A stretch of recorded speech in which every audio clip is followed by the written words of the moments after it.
Hello, I'm Dr. Robert Clark. For decades, you've been told a simple rule for good health. Drink 8 glasses of water a day. It's advice that has been repeated by wellness gurus, magazines, and even doctors for so long that we've accepted it as gospel. But I'm here today to tell you something that might be shocking and, frankly, a little frightening. For those of us over 60, especially if you're managing conditions like high blood pressure or a history of heart trouble, that advice isn't just wrong, it can be downright dangerous. What if I told you that the very act you believe is protecting your health could be silently straining your heart and pushing your body toward a crisis?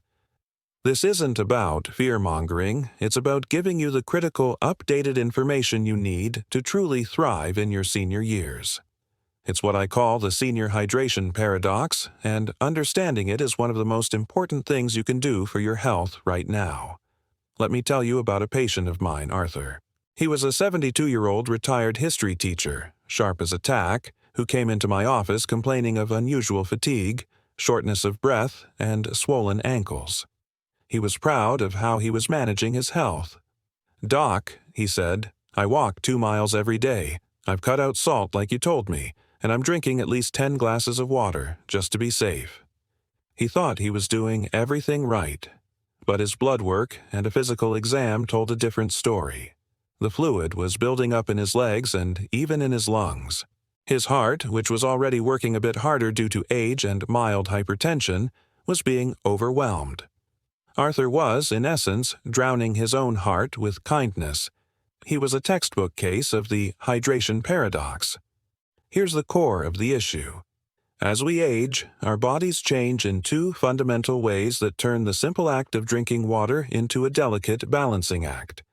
First, our kidneys, the master filters of our body, become less efficient. Think of them like the filters in a swimming pool. When they're new, they can handle a sudden influx of leaves and debris, no problem. But after decades of use, they work a little slower. If you dump a whole bag of leaves in at once, the system gets clogged and backs up. Similarly, when an older adult drinks a large volume of water quickly, the kidneys can't excrete it fast enough. That excess water has to go somewhere, and it stays in your bloodstream, increasing your total blood volume. Now, enter the second factor, the heart. Your heart is a pump. For many of us over 60, that pump may not be as powerful as it was at 30. Conditions like high blood pressure, coronary artery disease, or a previous heart attack can weaken it further. When you suddenly increase the amount of fluid in your circulatory system, you're forcing that pump to work much harder to push that extra volume through thousands of miles of blood vessels. For a heart that's already compromised, this is like asking an old engine to suddenly pull a much heavier load up a steep hill. It can lead directly to symptoms of congestive heart failure, like the swelling and shortness of breath Arthur was experiencing. So, have you ever found yourself feeling bloated or more tired after trying to meet a high water intake goal? Have you ever noticed your rings feeling tighter or your socks leaving deeper indentations at the end of the day? These aren't just random signs of getting older, they can be your body's early signals that your fluid balance is off. It's not that water is bad, it's absolutely essential. But the way we consume it, the amount we consume, and the timing of that consumption have to change to match the reality of our 60, 70, or 80-year-old bodies. You are not alone in this. Millions of seniors are trying to follow outdated advice, and it's putting them at risk. But the good news is, with the right knowledge, you can turn this risk into a powerful tool for your health. Now that we understand the paradox, that our bodies need water but can't handle it in the same way they used to, let's talk about the first and most immediate danger zone: drinking too much, too fast. This isn't just about straining the heart over time. This can create an acute medical emergency called hyponatremia, which is dangerously low sodium in the blood. I know it sounds technical, but it's a condition I see far too often in well-meaning seniors, and it can be devastating. Let me tell you about Margaret. She was a vibrant 78-year-old woman who loved gardening. One hot Texas afternoon, she spent a few hours outside tending to her prize-winning roses. Feeling dehydrated, she came inside and did what she thought was sensible. She drank 3 large glasses of water, one right after the other, probably about 40 ounces in less than 20 minutes. An hour later, her daughter found her confused, dizzy, and unsteady on her feet. She thought her mother might be having a stroke.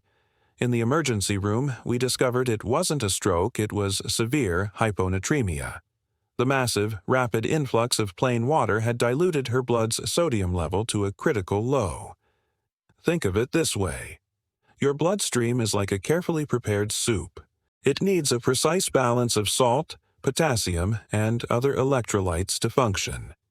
These electrolytes are what allow your nerves to send signals, your muscles to contract, and your brain to think. Sodium is the most important of these for fluid balance. When you pour a huge amount of plain water into your system all at once, you're essentially dumping gallons of broth into your perfectly seasoned soup. It dilutes everything. The sodium concentration plummets. In response, your body's cells, which now have a saltier interior than your watery blood, start to absorb that excess water through a process called osmosis. They swell up like sponges. When this happens to your muscle cells, you feel weak. When it happens to your brain cells, it's a catastrophe. The brain is enclosed in a rigid skull. It has no room to expand. This swelling can lead to confusion, headaches, loss of balance, and, in severe cases like Margaret's, falls, seizures, or even a coma. For seniors, the risk is magnified. Not only are our kidneys less able to excrete the excess water quickly, but many common medications like certain diuretics or antidepressants can also predispose us to retaining water and developing hyponatremia. The symptoms, confusion, dizziness, and falls, are tragically often dismissed as just part of getting old, but they can be a direct result of improper hydration. So, what is a practical, safe drinking pace? The key is to sip, not chug. Never drink more than 8 to 10 ounces of water in a 15-minute period. A good rule of thumb is to aim for no more than 16 to 20 ounces per hour, even on a hot day or after exercise. A standard disposable water bottle is about 16 ounces. Instead of downing the whole thing, make it last you an hour. This gives your kidneys a fighting chance to keep up and maintain that crucial sodium balance. Let me ask you this. Have you ever felt a little off or lightheaded after quickly drinking a lot of water? Do you tend to gulp down water when you feel thirsty instead of drinking steadily throughout the day? Recognizing this habit is the first step toward protecting your brain and your body from the hidden danger of overhydration. Margaret was lucky. We were able to correct her sodium levels slowly and carefully, and she made a full recovery. But her story is a stark warning shot. Water is life, but the right amount at the wrong speed can be a poison. We've covered the danger of drinking too much, too fast. Now, let's move to our second danger zone, which is just as critical but far more subtle: the wrong timing, especially when you're taking common heart medications. Millions of seniors are prescribed diuretics, often called water pills, for conditions like high blood pressure or heart failure. These medications are designed to help your kidneys remove excess sodium and water from your body, which lowers blood pressure and reduces the workload on your heart. But if you don't coordinate your hydration schedule with how these pills work, you can create a chaotic and even dangerous situation for your body. I remember a gentleman named David, an 81-year-old with congestive heart failure. He was on a common diuretic, furosemide, which he was supposed to take in the morning. David was also a creature of habit. He had read that drinking a big glass of water before bed was good for him. So, every night, he would take his evening pills with a full 16-ounce glass of water. He came to me exhausted, complaining that he was getting up 5 or 6 times a night to use the bathroom. His sleep was completely shattered, which left him fatigued and increased his risk of falling in the dark. But the problem was more than just inconvenience. His diuretic, taken in the morning, was working to pull fluid out of his system all day. Then, right as its effects were wearing off and his body was trying to find equilibrium for the night, he would flood it with a large volume of water. This sent his already stressed kidneys and bladder into overdrive all night long. The scientific reason this is so problematic is tied to our natural hormonal cycles. At night, our brain releases a hormone called antidiuretic hormone, or ADH. Its job is to tell the kidneys to slow down urine production so we can sleep uninterrupted for 6 to 8 hours. When you take a diuretic in the morning, its peak effect happens during the day. By evening, your body is ready for ADH to take over, but if you drink a large amount of fluid right before bed, you're overriding that natural slowdown signal. You're essentially forcing your kidneys to work a night shift they weren't prepared for, all while your bladder is repeatedly being filled. This not only leads to dangerous sleep deprivation, but can also cause fluctuating blood pressure levels throughout the night, which is particularly risky for anyone with cardiovascular issues. The practical solution is to create a hydration schedule that works with your medication, not against it. Here's what I advised David. First, take your diuretic in the morning, as prescribed, with a single 8-ounce glass of water. This gets the medicine into your system and allows it to do its main work during your most active hours. Second, front-load your hydration. Aim to drink the majority of your daily fluids before 6 p.m. This gives your body plenty of time to process and excrete the water before you go to bed. David's new schedule involved drinking a glass of water upon waking, 1 mid-morning, 1 with lunch, and 1 in the mid-afternoon. After dinner, he would only have a few sips of water to take his evening pills, no more than 4 ounces. The change was remarkable. Within a week, he was only waking up once a night. He felt more rested, his energy levels improved, and his blood pressure was more stable. Think about your own routine. When do you take your medications? And when do you drink most of your water? Are you unknowingly setting yourself up for a battle inside your own body every night? This isn't about restricting water, it's about timing it intelligently to support your health, your sleep, and your safety. We've talked about the dangers of too much water and the wrong timing. But what about the other side of the coin? What happens when we don't drink enough? This brings us to danger zone number 3, ignoring your body's thirst signals, or more accurately, not being able to hear them in the first place. One of the most insidious changes that happens as we age is the dulling of our thirst mechanism. When a 30-year-old's body is just 1 to 2% dehydrated, their brain sends a powerful, unignorable signal. You are thirsty. Go drink water now. For a 70-year-old, the body might need to be 3% or even 4% dehydrated before that same signal is sent, and even then, it's more of a whisper than a shout. This makes seniors incredibly vulnerable to dehydration without even realizing it. I think of my patient Susan, a lovely 84-year-old woman who lived independently. Her son brought her in because she had become increasingly confused and prone to dizziness over the past few weeks. He was worried about the early stages of dementia. During our consultation, I asked Susan about her daily habits, including what she drank. "Oh, I'm not much of a water drinker, dear," she told me. "I never really feel thirsty. I'll have a cup of tea in the morning and maybe some juice with lunch." She was probably consuming less than 20 ounces of fluid a day. Her urine, as we discovered, was dark and concentrated, a classic sign of significant dehydration. Her confusion and dizziness were not dementia, they were the direct result of her brain being starved of adequate fluid. Let's look at the science behind this. The thirst signal is controlled by a part of your brain called the hypothalamus, which constantly monitors the concentration of your blood.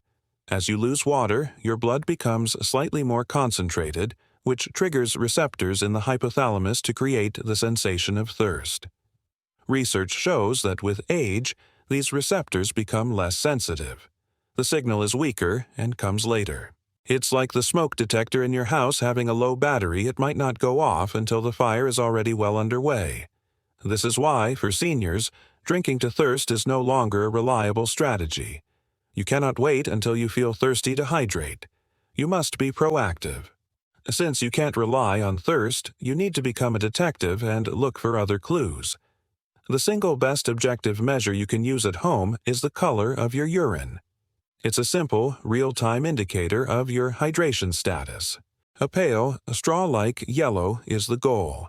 If your urine is dark yellow or amber-colored, your body is telling you it's conserving water, and you are already dehydrated. Other signs specific to seniors include unexplained fatigue, dizziness upon standing, dry mouth, or constipation.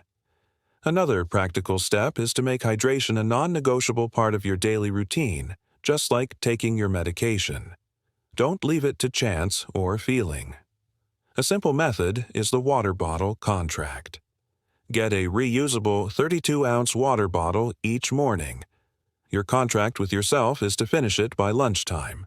Then you refill it, and your second contract is to finish it by dinner time. This visual, tangible goal is far more effective than just vaguely trying to drink more. I want you to ask yourself, when was the last time you truly felt thirsty?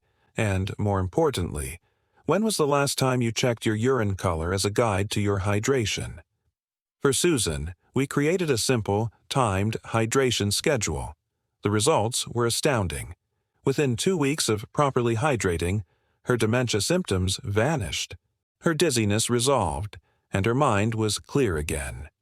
It was a powerful reminder that sometimes the most complex-seeming problems in seniors have surprisingly simple solutions.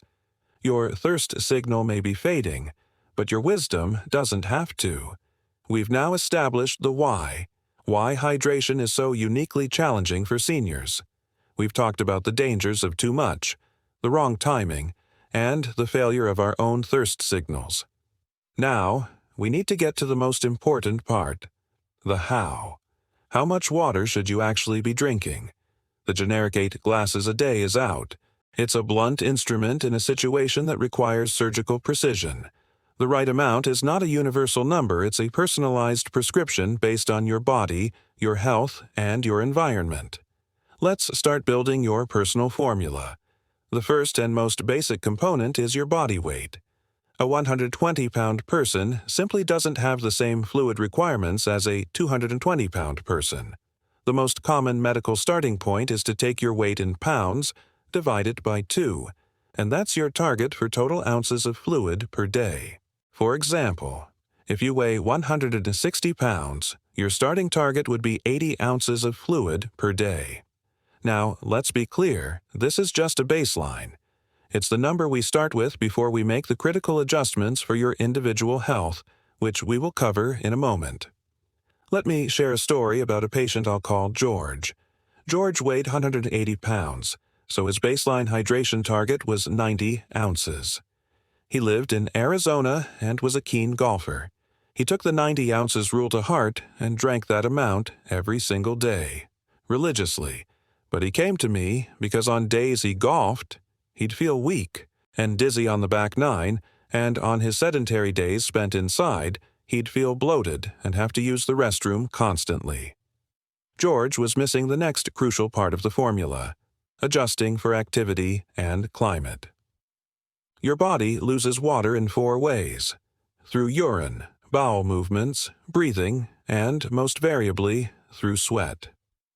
A sedentary day in an air-conditioned home in a mild climate results in minimal water loss through sweat. A day spent golfing for 4 hours in the Arizona sun, however, can result in losing several pounds of water weight through perspiration alone. That water must be replaced. The simplified science is this: sweating is your body's air conditioning system. When sweat evaporates from your skin, it cools you down. But you're losing both water and essential electrolytes like sodium and potassium. If you only replace the water, you risk the hyponatremia we discussed earlier.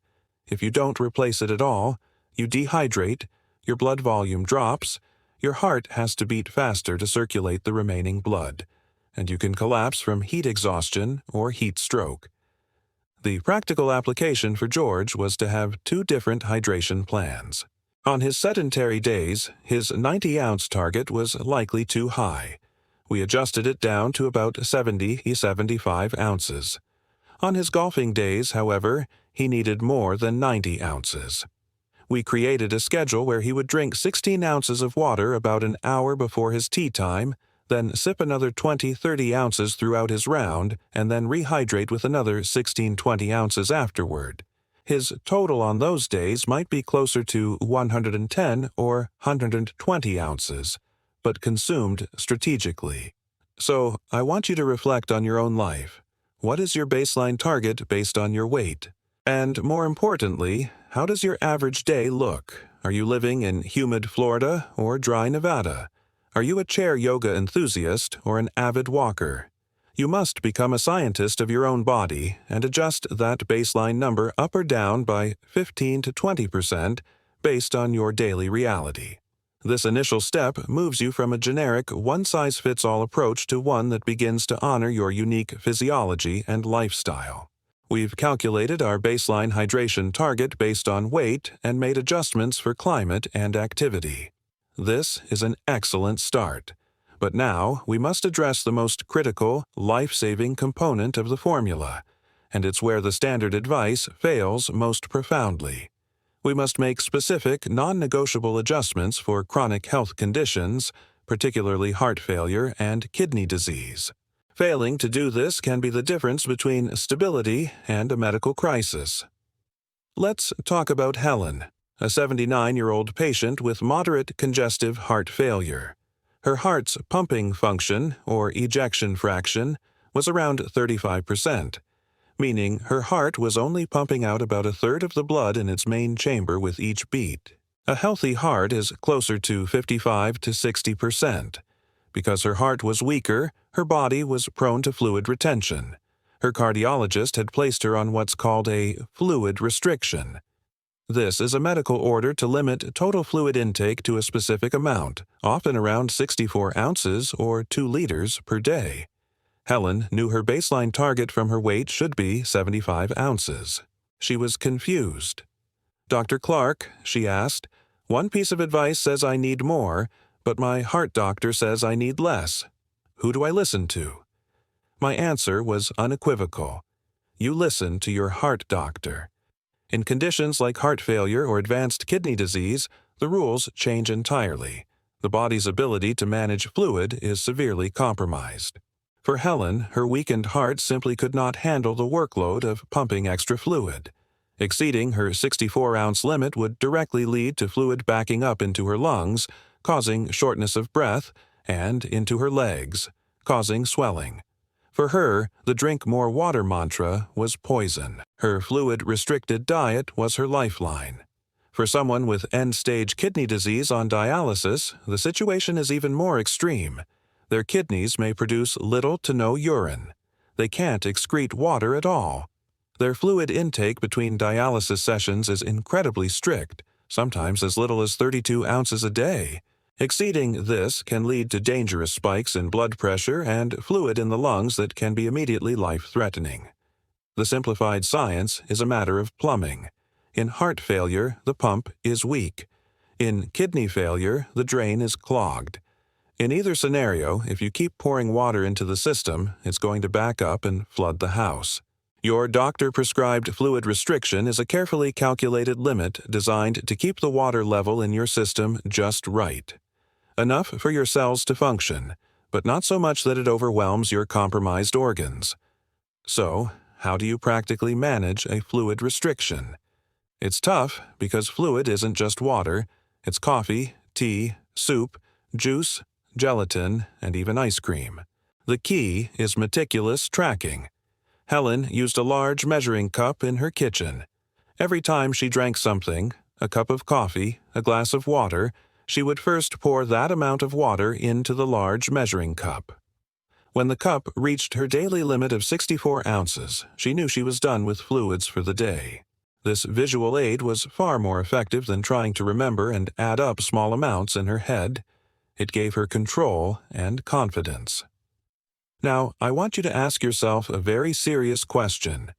Are you currently managing heart failure, kidney disease, or liver disease? If so, have you had a specific conversation with your cardiologist or nephrologist about a fluid restriction? If you have been given a number, that number is not a suggestion. It is your single most important health metric for the day. It overrides any general advice you hear from me or anyone else. Understanding and adhering to these medical restrictions is the pinnacle of safe senior hydration. We have our personalized fluid target, adjusted for our weight, activity, and, most importantly, our specific health conditions. Now we arrive at the final piece of the puzzle. Execution. It is one thing to know your daily number, it is another to hit it safely and effectively.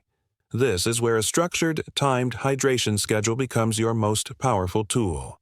Simply trying to remember to drink will fail because our thirst signals are unreliable. A schedule removes the guesswork and turns proper hydration into a consistent, automatic habit. Let's revisit the story of David, the gentleman who was disrupting his sleep by drinking too much water at night. Once we established his safe daily total, which was around 70 ounces, we didn't just tell him to drink that amount. We broke it down into a manageable, all-day plan that worked with his body's rhythms and his medication schedule. This is the exact safe hydration schedule we created for him, and it's a fantastic model for most seniors who are not on a strict fluid restriction. First, upon waking, 16 ounces of water. Your body is naturally dehydrated after a long night of breathing and cellular repair. Drinking a good amount of water first thing in the morning rehydrates your system, gets your metabolism going, and helps flush out toxins that have built up overnight. Think of it as an internal shower. David would fill a 16-ounce glass the night before and leave it on his nightstand. When his alarm went off, he would sit on the edge of the bed and drink it slowly before even standing up. Mid-morning, around 10 a.m., 8 ounces. This is a bridge between breakfast and lunch. It keeps your energy levels up and prevents that mid-morning slump that can often be mistaken for hunger. For David, this was his cue to get up from his newspaper and grab a glass of water. Lunchtime. 8 ounces with your meal. Drinking a glass of water with your food aids digestion and helps your body absorb nutrients more effectively. It also helps you feel fuller, which can aid in weight management. Afternoon, between 2 and 3 p.m., 12 ounces. This is often the time of day when energy wanes and people reach for caffeine or sugar. A cool glass of water can often be the perfect pick-me-up, improving brain function and focus without any of the side effects. This became David's new afternoon ritual instead of a second cup of coffee. Dinner time. 8 ounces with your meal. Similar to lunch, this supports digestion and ensures you are hydrating steadily throughout the day. The final and most critical window is the evening. After 7 p.m. No more than 4 ounces, and only if needed for taking medication. This is the shutoff valve that protects your sleep. By front-loading your hydration earlier in the day, you give your kidneys plenty of time to process the fluid, so they aren't working overtime while you're trying to rest.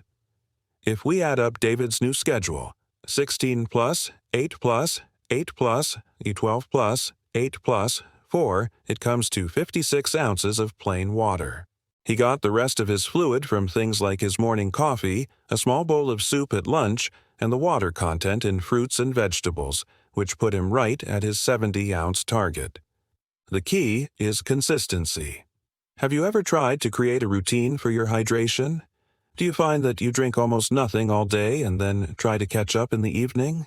This schedule is about creating predictable touch points throughout your day, linking a glass of water to waking up, to your meals, to that afternoon energy dip. It turns a chore into a seamless, health-promoting ritual. The good news is that this is something you can start this very day. You don't need a prescription or any fancy equipment. All you need is a glass and a plan. We have covered a tremendous amount of ground today. We've dismantled the myth of 8 glasses a day and replaced it with a smarter, safer, and personalized approach to hydration for those of us over 60. We've built your personal formula based on weight, activity, and critical medical conditions. We've designed a schedule to make perfect hydration an easy, daily habit. But before we conclude, I must leave you with one final, crucial piece of information. Knowing the absolute warning signs that your fluid balance is in a dangerous state, and you need to call your doctor or seek help immediately. These symptoms are your body's red alert, and you cannot ignore them. I want you to remember a patient of mine named Eleanor. She was managing her heart failure well with a fluid restriction. One weekend, she attended a family barbecue. Between the salty food, the heat, and a few glasses of iced tea, she went over her fluid limit without realizing it. On Monday morning, she woke up feeling more breathless than usual. She noticed her shoes felt tight and saw that her ankles were significantly more swollen. She weighed herself, as I had instructed her to do every morning, and saw she had gained 4 pounds since Friday. Eleanor remembered our conversation. She knew this rapid weight gain wasn't fat, it was fluid. It was a sign that her heart was failing to keep up, and water was accumulating in her body. Instead of waiting, she called my office immediately. We adjusted her diuretic medication over the phone, and by the next day her weight was down, and her breathing had eased. She avoided a trip to the emergency room and potentially a hospital admission because she recognized the warning signs and acted swiftly. Here are the signs you must burn into your memory. First, rapid weight gain. Gaining more than 2 to 3 pounds in a 24-hour period, or more than 5 pounds in a week, is almost never fat. It is a massive red flag for fluid retention. This is why a daily morning weigh-in is the single most important habit for anyone with heart failure. Second, increased swelling in your legs, ankles, or feet, known as edema. If you press your thumb into your shin and it leaves a pit that stays for a few seconds, that is a sign of significant fluid buildup. Third, shortness of breath, especially when lying down or with minimal exertion. This can be a sign that fluid is accumulating in your lungs, a dangerous condition called pulmonary edema. Fourth, persistent coughing or wheezing, sometimes with a pink, frothy sputum. This is another critical sign of fluid in the lungs. And finally, sudden confusion, severe dizziness, or disorientation. As we learned with Margaret, this can be a sign of dangerously low sodium from drinking too much water too quickly. If you experience any of these symptoms, do not wait and see. Do not try to diagnose yourself on the internet. You must call your doctor's office or your cardiologist immediately. These are not subtle hints, they are urgent signals that your body is in distress. Your health in your senior years is a partnership between you and your healthcare team. My goal today was to empower you with the knowledge to be an active, intelligent partner in that relationship. You now understand the delicate balance of hydration better than 99% of the population. I want to leave you with a call to action. First, start tracking your fluid intake for 1 week. Just be an observer. You might be shocked at how much or how little you're actually drinking. Second, use the urine color chart. A quick search online will give you a great visual guide to see how your body is responding. And third, and most importantly, have a direct conversation with your doctor at your next visit about your personal hydration needs, especially if you manage any heart or kidney conditions. Your body has served you for many decades. It's time we learn its new language and give it the precise care it needs to carry you forward with health, vitality, and confidence.